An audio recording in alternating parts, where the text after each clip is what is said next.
Okay, thumbs up. I think we're live. So welcome. Thank you for tuning in today. So this is Hyperbarics Plus, and Prevail Over Cancer, Thursday morning seminar. And so today we're going to be talking about mast cell and glutamate and actually autoimmune disease, MCAS, mast cell activation syndrome, and cancer. And matter of fact, even I'll throw in attention deficit issues. So many different health challenges can occur from elevated glutamate and histamine levels. So I'm Keith Bishop with Prevail Over Cancer, and today we have Tony with us. So Paul is not able to make it, so Tony is sitting in, and he's an associate here at Hyperbaric.plus. And so he's got an interesting story. He started coming here to feel better, and had some remarkable results occur with that. And so he's now an associate here, and so he's helping people in their health challenges. So this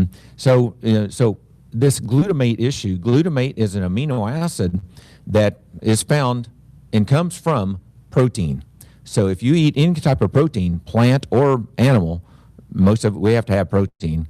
We're going to be exposed to that, but that can, in certain people and with certain nutrient deficiencies that we're going to go into later, those can become issues for some people and creating a mast cell activation, elevating histamine.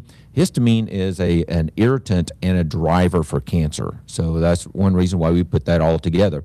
And that's not counting autoimmune disease. So matter of fact, I've always known and seen with my clients, whenever we have a health challenge and we make some basic changes and the same type of changes, we go with a healthier food program, correct the gut issues, and autoimmune things get better, mast cell challenges get better, cancer items get better, immune system responses, allergies get better, so many different things. So, but I'd like Tony to introduce himself and tell us a little about your story and the challenges you had, and what made you come here, and then what happened? Yeah, so backstory for me was 15-year chronic health issues, discovered through my naturopath in Tulsa that the root cause was Lyme disease.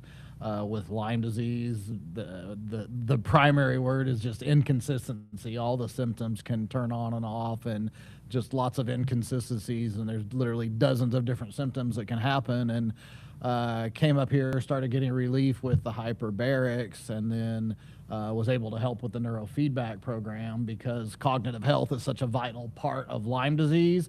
And my background, I had a background in psychology and in health coaching, and 25 years worth of research in eating clean and holistic health. So it was easy for me to step in and start helping other folks with neurofeedback. But one of the things that's very common with Lyme disease is mast cell issues, mast cell activation syndrome. So at one point I was having lots of erratic symptoms and I couldn't figure out what was going on. And I read about how common MCAS was with Lyme disease. And I was like, I feel like this could be part of my problem. So first thing I did was eliminate all high histamine foods. And ironically, Keith, I thought I was eating really clean. I was eating lots of avocados, lots of green tea, lots of meal prep with clean food. And I discovered that 80–90% of my diet was high histamine foods. So when I removed that, I instantly got some relief and I knew I was onto something. But ultimately what I did was I went through about a 3-month process, and I started off with a 10-day fast, master cleanse fast. I've got about 15 years experience in doing fasting. So that was my first response to kind of activate what I call healing mode in my body and get my body, pointed back in the right direction. And then I added quercetin and antihistamines. I started using those before every meal. And then I started using the principles of an elimination diet. I added in high histamine foods one at a time so that I could figure out specifically what the triggers were. Tomatoes were a big trigger for me, and I could actually eat a raw tomato and it wasn't a trigger. But when the tomatoes were cooked, it was a massive trigger. Right. And so that was one of the things I had to really avoid. But I was able in about 3 months to really recover and discover which high histamine foods my body can tolerate and which ones I need to avoid permanently but I felt like I was completely able to recover and no longer have any major issues related to mast cell.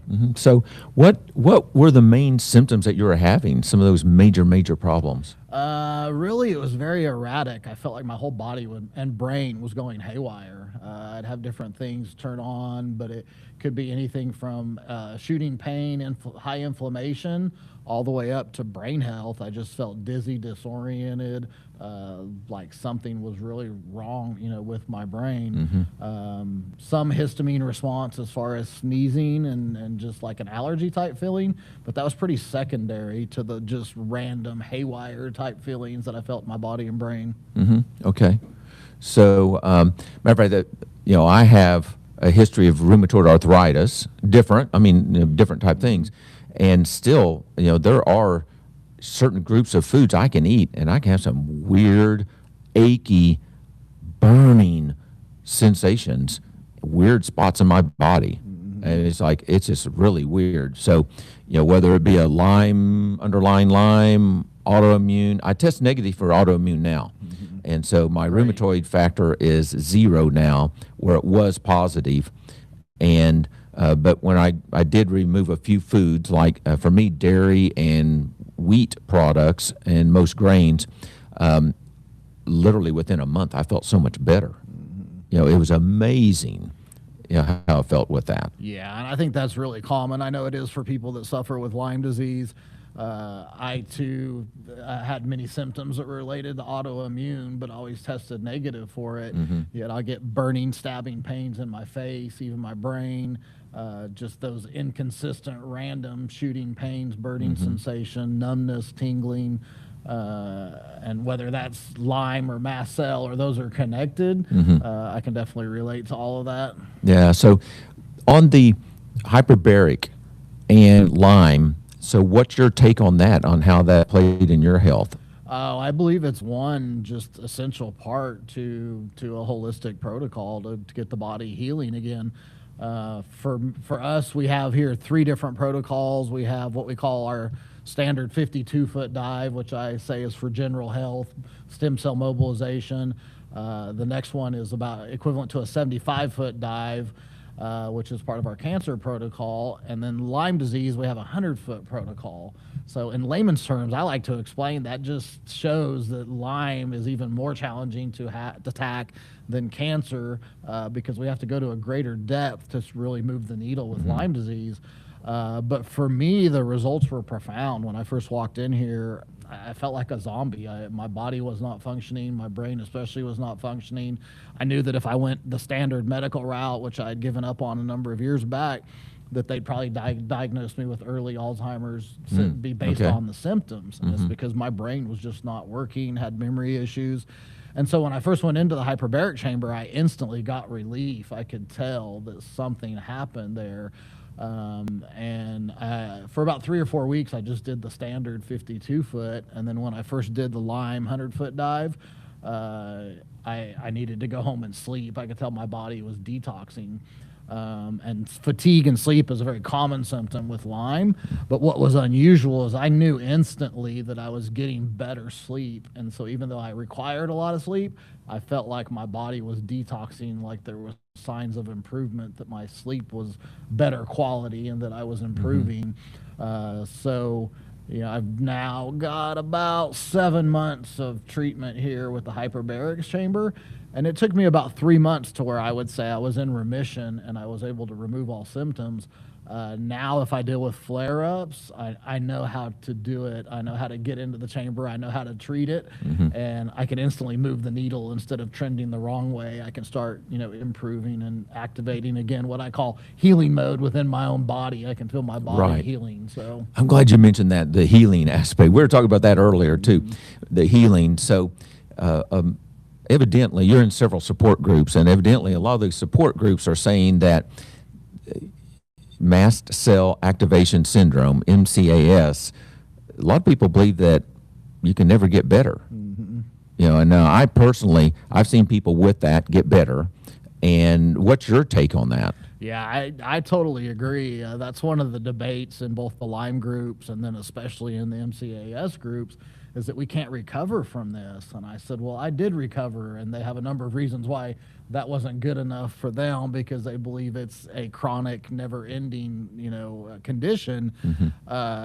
Ironically, when I tell most people that I did a 10-day fast and recovered from anything, their first words are, "Oh, I could never do that." And I say, well, if that's what you believe, then you could never do that. I used to believe I could never do a fast too, but when I did it and felt the benefits of a 10-day fast, it was remarkable, and it reset my body and brain. So, I'm a steak and potatoes kind of guy, and I love food as much as anybody, and I grew up eating tons of food. So for me to even consider a fast was, very drastic back in my late 30s. But now it's amazing how my body can, communicate to me it's time to do a fast, and I can easily go into that mode. And for anybody who knows about fasting, knows that it produces autophagy, if I said that right, which is basically more mobilization of our stem cells.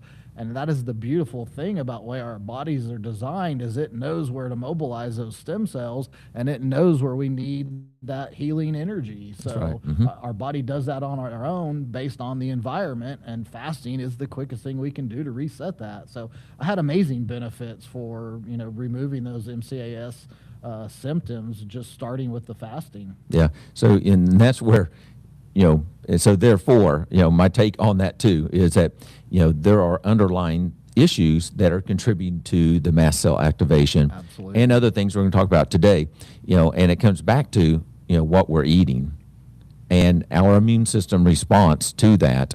But it's what we're eating is very important on that. So those of you that are tuned in, we have this handout today at hyperbaric.plus at the resources page, and then also at prevailovercancer.com at the Learning Center. At the bottom of the Learning Center is today's handout. So you can go to there, you can download these. Also, these videos are going to be posted on the social media platforms. Matter of fact, I added my TikTok in today. Poor Ryan has got so many things going on. He's got 2 different sets of platforms going at the same time, so going into 4 to 6 different programs for each. So thank you, Ryan, for helping us with that. And so check it out. We'll have recordings of this also available. For me, people can go to YouTube, and then there's a live section, and there's the videos that are going to be posted there. So tune in. You can watch that. You can share that. If you know somebody has problems with mast cell activation syndrome, with dementia, with cancer, with autoimmune diseases. And so, matter of fact, I have a family history of 3 out of those 4 things, okay? And I myself have had some issues with some of those. So some of this is going to be experience that Tony and I have had, and then some of it's going to be actually science. And so that's what this information is science, and even references on the bottom of this. So one key factor that's related to all of this is there's a chemical that comes from protein called glutamate. And that glutamate is an amino acid that is a precursor to important things in our body. And it is also, it's an energy chemical for cancer cells. So the glutamine is converted over into glutamate, and glutamate is part of that energy ATP type process. Cancer cells love that. And then also on the diagram that I have on the back here at the very end, it also can go over into mast cell activation. So we've known for years that glutamate is an irritant. And matter of fact, I was sharing a story about I went to a Chinese restaurant once and had the worst headache I've ever had in my life. I waited a few weeks later, and yes, I did do it again. It tasted good. And so, but I wanted to try it again. Sure enough, I got a headache. Not as bad that time. I got another headache. So they were using I know at the time, this is a long time ago. This is in the 70s. I assume they're using MSG, in their foods. It could have been other things too. It could have been histamine.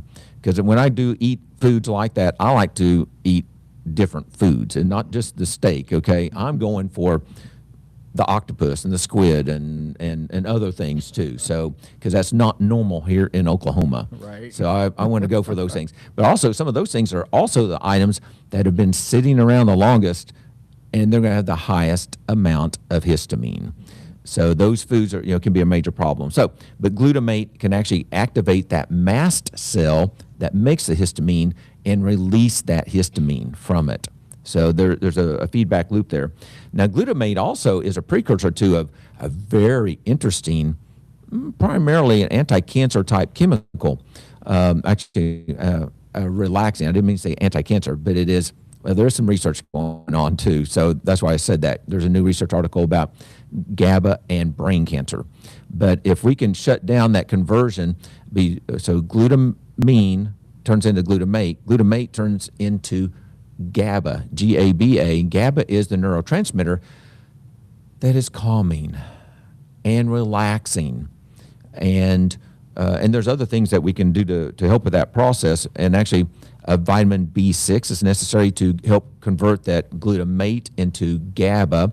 We've known, once again, actually forever, since the 1980s, that I was started learning about this, 1980s, about vitamin B6 can help a person to feel more calm and relaxed or focused, and help out with depression and anxiety and many things like that. So vitamin B6 is used in several different processes in neurotransmitters throughout the body, not just the brain. But that goes back and forth. So GABA can also turn into glutamate. And so there actually is a glioblastoma study where they're looking at coming up with ways to block the GABA, keep it from turning back over into glutamate. And so that's why I let that kind of like slip, because that's a new article coming out.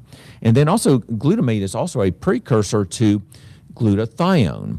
And glutathione is the ultimate antioxidant in our body that repairs cells in the body. But cancer cells can do that same process. And if cancer cells are increasing the glutathione, that means that they're going to become more resistant to chemotherapy and radiation and some treatments. So therefore, we want to be careful about that process. And there's some nutrients like cysteine, which is also another amino acid that helps convert the glutamate into the glutathione. So, matter of fact, actually, genetically, I benefit from taking NAC to help me to make my glutathione. I need to do that. And so, but with the genetic test, I use 3X4 genetics to test for that, and I learned that. So, actually in this case, the NAC is helping to lower that irritating glutamate. So it's kind of weird, but NAC is also, for me, as a kind of like a prevention type thing, it lowers my risk of cancers. So, which is my family history, along with some other health challenges too. So I just want to kind of give you a little bit of a background on that, but glutamate is going to be the main focus that we're going to be talking about today. So, Keith, I got a question about Yes. that. Mm-hmm. It's interesting as we look at this diagram that glutamate plays a role in GABA and glutathione and then also in mast cell activation. Mm-hmm. What is it that's causing either a positive response that benefits us or something that's triggering symptoms like mast cell where our body starts going haywire? How's it going up into one of these three and maybe even more different pathways? Yeah, and why are we getting a positive response with some and a negative response with others? And there's underlying issues along the lines of, and you mentioned Lyme. So Lyme is, creating maybe even some histamine because our body's reacting to that to a certain extent. Inflammation, and so there's a kind of like underlying and or food challenges that are priming our system. And priming means it kind of loads up the histamine, so we're kind of like this high level anyway. And so now whenever we eat another food or this kind of adds, and it does go over, and all of us is going to have some of these issues. It's going to happen for all of us, okay? Right. These processes are not just like, oh, that person has that particular issue and they only make that. No, all of us make all of these chemicals, but certain underlying issues going on, maybe they're lacking diamine oxidase, a histamine enzyme in the gut. And so there are supplements that help with that to digest that histamine. And so now the histamine is not priming the system so that when the glutamate does happen to do that, it's not becoming a problem. So I venture to think that's probably what is kind of going on. Mm-hmm. So the underlying things about what we eat, and maybe even some supplements or medications or anything, could be a primer. And so primer could even be seasonal allergies and or whatever foods, and definitely any type of an allergen, whatever that could be. And certain histamine foods, I think, also are like priming that and getting the histamine high in the system, so it's just ready to go. Mm-hmm.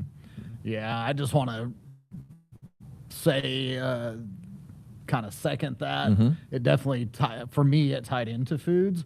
What I realized, I had a very clean diet, but I was not balanced because I was eating way too many high histamine foods. Okay. So eventually, Mm-hmm. it took a toll on my body, and I felt the circumstances. But one of the things that I talk to folks about, it's about balance. Sometimes we eat too much of one thing, thinking it's a good thing, and at some point, our body's going to go, "That's enough." If you're not balanced here in the diet. So clean foods is one part of it, but balancing out what we're putting in our bodies, Right. I think, also plays a role in what we see here. Definitely. And so, this time of year, my garden is coming on, and I have actually, I'm not having tomato plants yet. I mean, no tomatoes yet. But the one food I notice a problem with is eating a lot of tomatoes. Mm-hmm. And when I start eating at least one tomato every day, sometimes more, sometimes lunch and dinner, okay, that's when I start noticing a little bit more achiness going on. Mm-hmm. And so there's a couple of different actually types of chemicals in the tomatoes that can cause that problem. And but that's kind of one of the signs of, okay, well, it's time to cut back. But once again, I actually eat so clean that I can feel that. Mm-hmm. There was a time when I ate junk all the time, I had no idea what was creating a problem, what wasn't, because I didn't feel good. I can relate to all of that. And didn't feel good. And so but now, and so one of the main takeaways today is simple foods. Mm-hmm. Cooking at home, prepping at home. Anytime we go out to eat, that creates another problem. There's a lot of chemicals involved in that, in those foods. And who knows how long that's been sitting out. And I can think of like a salad bar situation, those foods sitting out for a long period of time, and or even sprayed with things to keep it from turning brown or whatever. Once again, just a lot of chemicals. So got to keep it simple. So last night, we had actually steak, and corn on the cob. It's kind of starchy, yes, but this is the season, and so I'm going to eat that occasionally, and a salad. And the salad had olive oil and balsamic vinegar and salt and pepper. That's it. Salt. Mm-hmm. And we did put some herbal spices, on the steak to decrease the charring and chemical carcinogens that can happen from that. And so, but simple, and that is very important to do. So simple foods, be careful about long-term storage. Things sitting in the refrigerator for long-term can have a high amount of histamine in them. That's right. On that. So, okay, so I'll talk about how glutamine is actually used for many different things. So I'm going to kind of skip over a lot on this handout. By the way, submit your questions.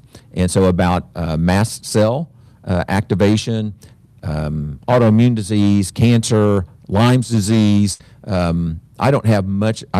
Although I admit I probably have, most of us do probably have some Lyme in our body, okay? And so most of us do. But so long as I'm doing things the right way, I don't feel that. I can feel that when I don't eat right. And for me, it's actually the trigger is like high amounts of carbohydrates, sugars, like dessert. Let me tell you, dessert, I'm going to feel it. I'm going to have a burning, achy sensation somewhere in my body after eating that. Mm-hmm. And so even a high amount of bread can create that problem. So I limit those to rare occasions now, with that. Okay, so glutamate does prime the mast cell to start releasing histamine. So that is part of the issue. Now, to help keep that from becoming a problem, we can support that transition by helping the glutamate go into the calming GABA. So, matter of fact, histamine, a common symptom of histamine, I can think of two offhand: anxiety and attention deficit. Absolutely. Okay, because that's an irritant. That glutamate is going, that histamine is going, and we've known for a long time. And so I couldn't think of my grandchildren when they were children. They're adults now, but I remember sometimes they could eat certain foods. I mean, they were just crazy after that, and probably due to a histamine, type response, and or glutamate. That's a neurotoxin, neurostimulant, type issue. Matter of fact, there's some theories that glutamate may be a major factor for dementias. Just a breakdown of the brain, the nerve cells in the body. There's other health issues. Autoimmune.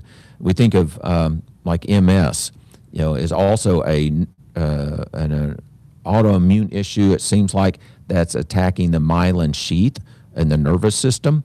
And so, but it still may be related back to this. It's a combination of things. It's not an easy answer, but seek some help and some practitioners to help you deal with this. So, so if the histamine's high, so now it's going to create more inflammation. That's going to add to more problems, including the autoimmune problem. And so, glutamate is a stimulant for autoimmune system attacking. So there's a neurotransmitter immune type reaction that's going to happen and contribute to that. Primarily it's caused by the inflammation. So it's the same type of thing. Like genetically, I have an issue that I inherited from both my parents to make a high amount of interleukin-6, IL-6. That IL-6 is pain, okay? Pain. That IL-6 chemical is also a stimulant to most cancers. And so it is also made when we have autoimmune diseases and we have a health problem and inflammation in the body, it's going to make IL-6. That primes the system. So all this stuff is interrelated, with that.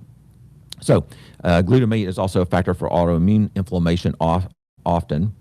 And then, this mast cell is directly related to autoimmune, reactions for the same reason. There's this feedback mechanism, going on.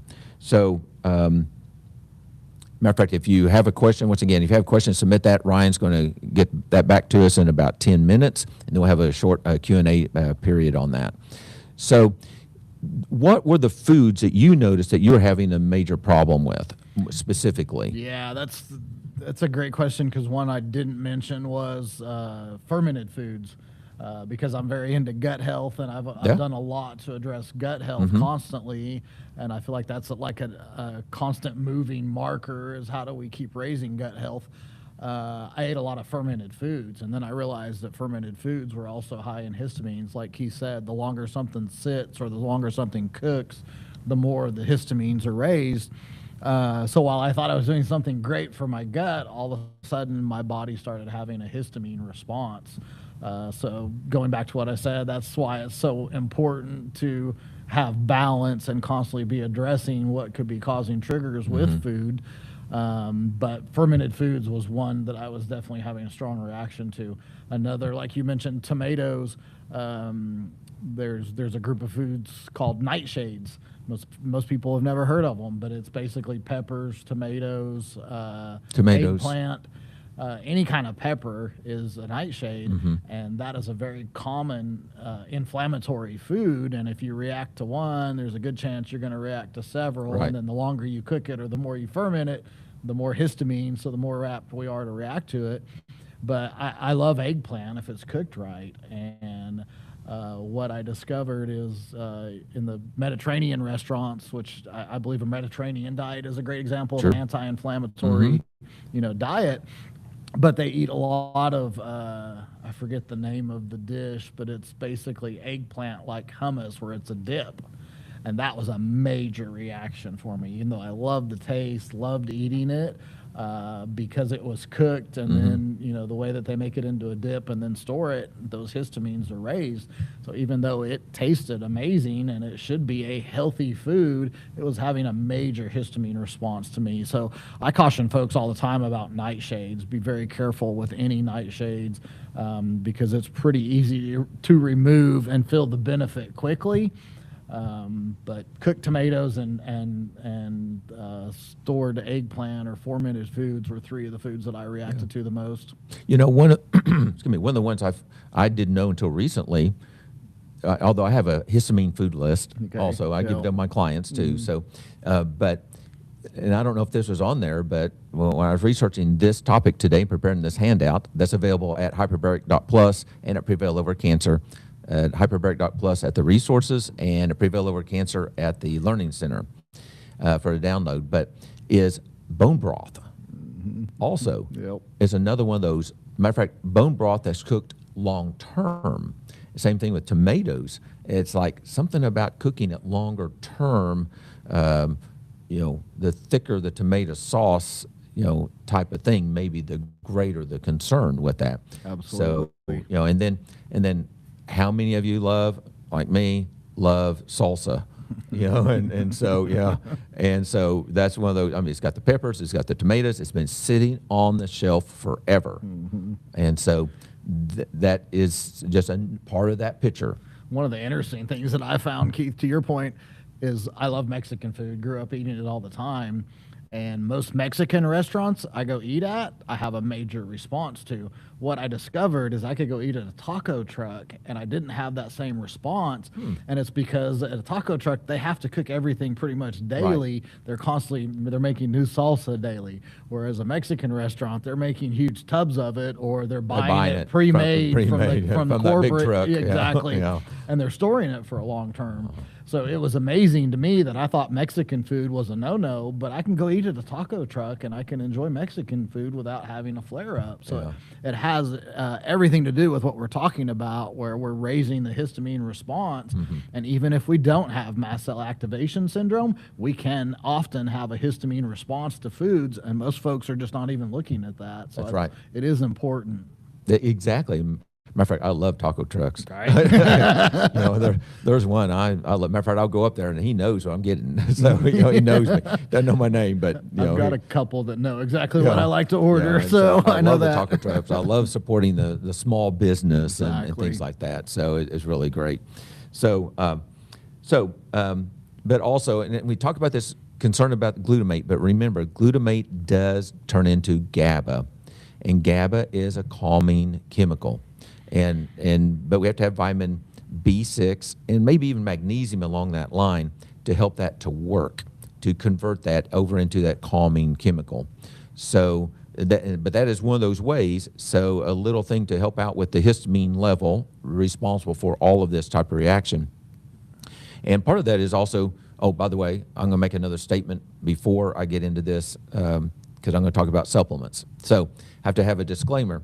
So due to FDA requirements and FTC, I have to say this, but supplements are not intended to diagnose, treat, cure, or prevent any disease.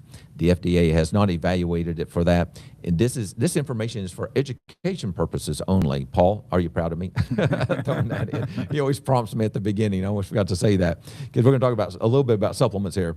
And so, Paul, we're honoring you on that. So, Paul will be back with us next week, I'm sure. But but this is for education purposes. So, check with a healthcare practitioner before making changes to your healthcare program. So, take this information, evaluate it, and use it appropriately. So I'll go on. So natural antihistamine type things, you mentioned it, and we've talked about how to pronounce this ourselves, but I pronounce it quercetin. How do you pronounce it? And I say quercetin, which is probably my Brazilian upgrowing. My Okie accent. My Okie accent. Between the two of us, well, anyway, it's tomato, quercetin, quercetin. But that product is amazing, and so that's part of actually several different pathways on anti-cancer effects. And so it reduces histamine. Histamine is a driver of cancer. So, but it helps to lower histamine levels. It is a natural antihistamine, a natural anti-inflammatory. So it's one of my favorite things, and so I do consume it, and take those pills before I have, or at the beginning of most of my meals. I don't always do that, but most of the time. I'm going to have that product along with your curcumin, anti-inflammatory type item. So let's see here, cancer connection. So the glutamate, can be, glutamine, glutamic acids is turned into glutamine. Glutamine is turned into glutamate. Glutamate is a chemical that cancer cells love. And so there's a lot of discussion about that. We also have to have this chemical, though. We have to have it. We don't want to shut it down. Matter of fact, the prescription drug that some practitioners are trying to shut down the glutamate aspect of cancer is actually a very dangerous drug. And if we shut that down, the person might not live. So we have to have these things. We have to help it channel into the right responses and or kind of get rid of the underlying histamine issues that could be going on. So, in applying this to what I call the Prevail protocol, Prevail. So we have to pinpoint our biology. So we have to, do some testing to figure out what's going on. You can do histamine levels. There is a test for the MCAS. I'm not an expert in that, but there is a test for that you can do to see if that is an issue. You can also test for diamine oxidase with a gut test and find out if you need to be taking that supplement to help you digest histamine. That could be in foods. That is a histamine an antihistamine that our body makes that some of us lose the ability to take care of that. So some of you that have a MCAS that is like going on forever and you can't figure it out, there's a possibility that lacking DAO, diamine oxidase, may be a contributing cause to that. So check that out. There are supplements with that in there. Root your nutrition. We got to make the right nutrition choices, and keep it simple. Prepare your foods at home. Choose a restaurant, and or choose the foods differently. So I get a salad at a restaurant. I'm not going with their pre-mixed salad dressing. Mm-hmm. I'm going with olive oil and vinegar, and salt and pepper.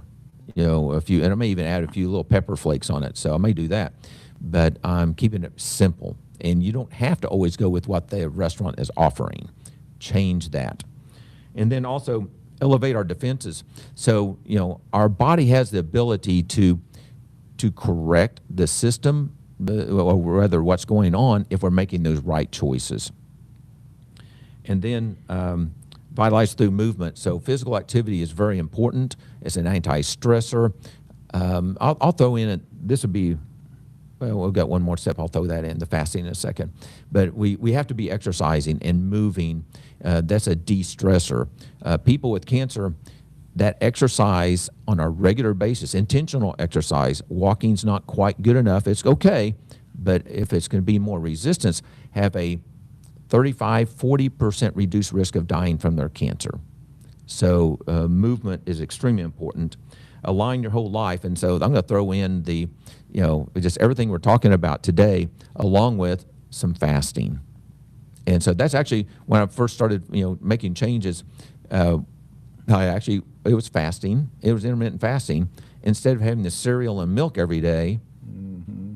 I cut that out so I could do some short-term fasting and fast until lunch for religious purposes. That's when I started feeling better. Mm-hmm. Okay, so combination of things. I was going in, not quite into autophagy at that point, but I was able to, get rid of those offending foods that were priming my system to create problems. So we have to integrate every system, just everything we're doing, and then live with purpose. We have to have a goal and a purpose in our life. And actually, the most rewarding thing is actually helping people. That's what you're doing, and that's what I'm doing.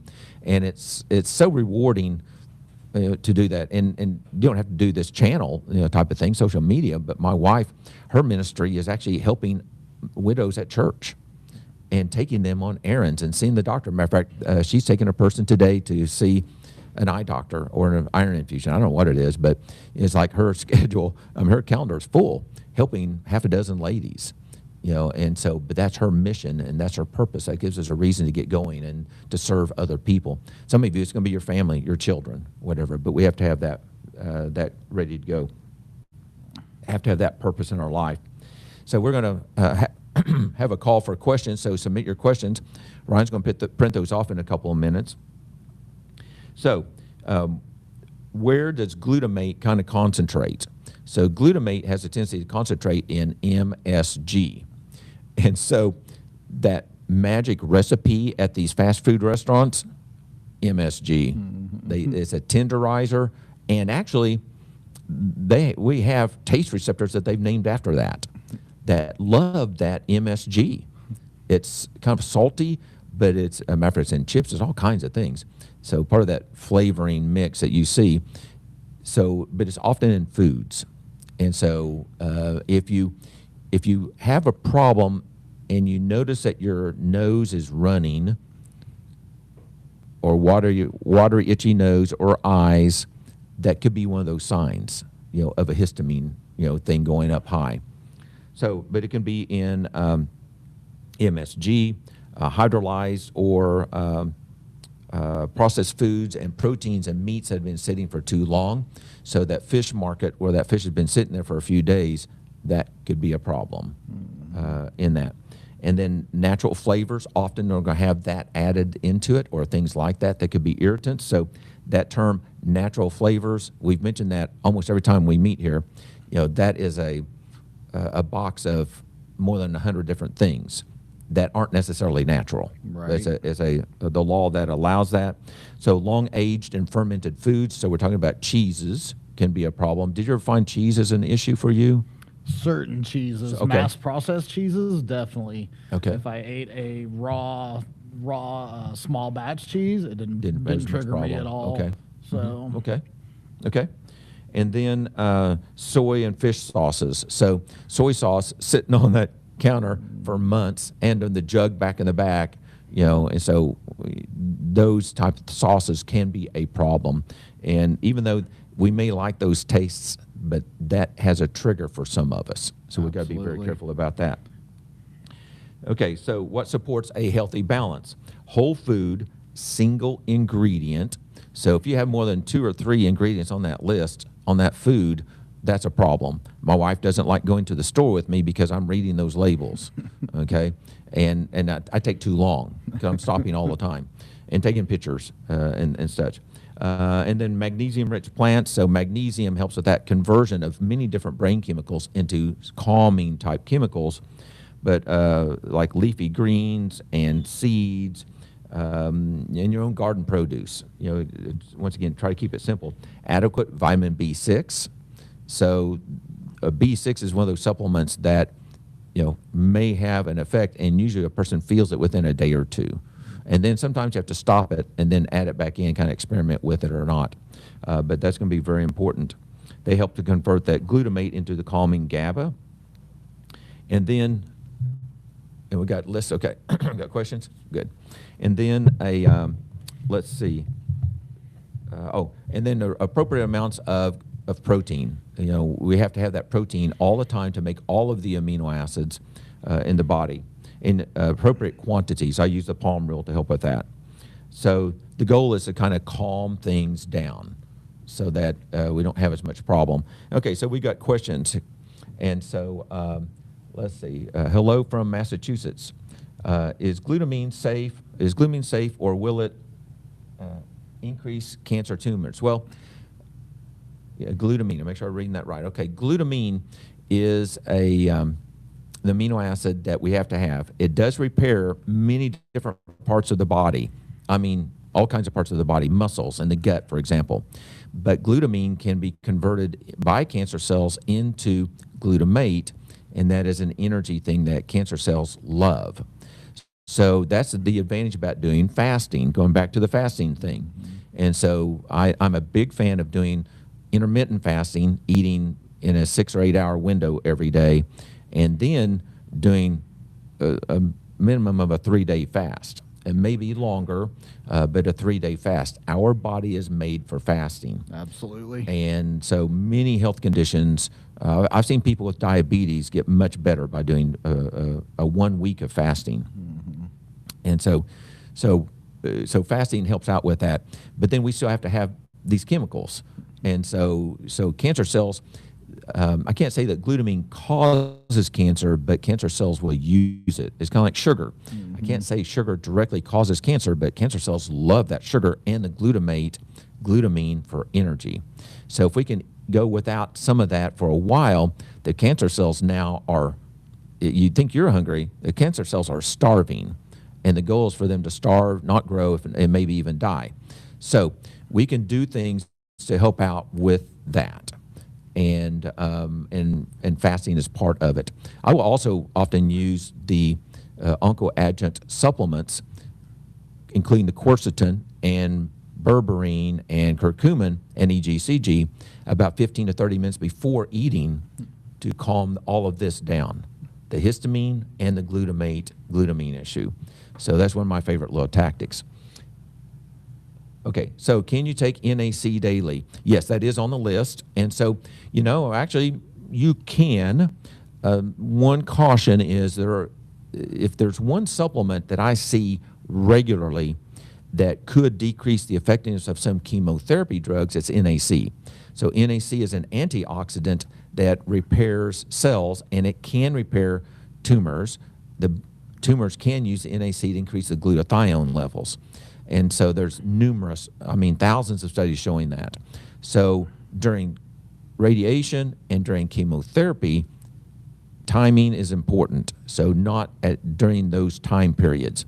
But yes, actually, I do take NAC on a regular basis. And actually, it helps me with some of my attention deficit and OCD type tendencies, so that I'm not wanting to keep doing things over and over again. And so yes, there are other benefits to that. So I can't say that you can take it because I haven't evaluated your situation, but NAC can be taken regularly. It also has a great effect it's an expectorant that thins out lung congestion, and it helps protect the brain. Just kind of a general statement. So once again, it helps lower that glutamate, irritant chemical. Okay, so any insight on peptides that help with dementia? I think that's Daventide, if I'm pronouncing that right. Okay, Daventide. Okay, I'm not familiar with Daventide, and I'm not an expert in peptides. I do use some peptides with some of my clients, but I'm not familiar with that for dementia. But I would imagine there is one that's actually derived from milk. I'm drawing a blank on what that is, but they've actually seen some human studies and mice studies in that, and actually it's been around for 20 years. I've got something to share on that too. We have a number of folks that are doing neurofeedback here with what we call new mind neurofeedback. And I've been able to I love what Keith says about assess, don't guess. Mm-hmm. We've been able to do that with the neurofeedback assessment that we call brain mapping. We did a study because we have a number of people in here that are interested or doing research on peptides, myself included. In fact, I used peptides and got great relief for some of the cognitive issues that I was going through. I felt an amazing synergistic benefit with the peptides in the hyperbaric chamber. But specifically, we started one cycle for someone that was using cerebroricin, if I'm pronouncing that right, and CMAX together. They were using that combo. And so what we did is we did a brain mapping, and then after that 20-day cycle, we did another brain mapping just to see if we moved the needle with those peptides, because we didn't make any other changing. Mm-hmm. And the results were actually quite amazing. We saw a 40% increase in 20 days using those peptides based on the brain mapping. So if anybody wants more information or research or education on peptides, you can reach out to me directly. I've got a number of folks that are really trying to tackle that and step into that. But yes, I do believe peptides can help rewire the brain to offset some of those symptoms that are related to dementia. Okay, yeah. So how do they get in contact with you? You can get in contact with me here just by calling Hyperbarics Plus directly. You can email me, tony@hyperbaric.plus. Okay. If you call up here, somebody's happy to give you my cell phone if you need to reach me directly. Or you can get on the website and book a time with me. I've got slots available to where if people want to get on the app or the website, they can book a time directly with me to talk about that. Okay, great. Yeah, thank you. Good question. Okay. Is it okay to eat chicken for cancer? And so, yes, probably. Once again, I haven't evaluated your particular situation, on that, but it depends on the source of the chicken, the quality, and things like that. So, yes, it definitely can be. I think variety is important. I don't like to just say, yep, eat chicken every day. Matter of fact, that's one of the more common things I see probably once a week, where a person's eating the exact same food or foods every single day. Mm-hmm. That increases the odds of having a sensitivity allergy problem to a food. So anyway, yes, chicken is typically okay for cancer, yes.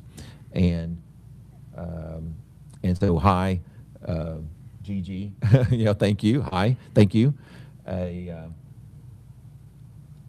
burger, one thing, tomato sauce, not anything made with tomato paste next level. Yes. So yeah. So another question, a statement actually is about the more process that tomato thing, like a slice of tomato. Yeah, that's right. It's not very much, but when you cook that tomato down, you cook that, evaporate that, and now it's more concentrated.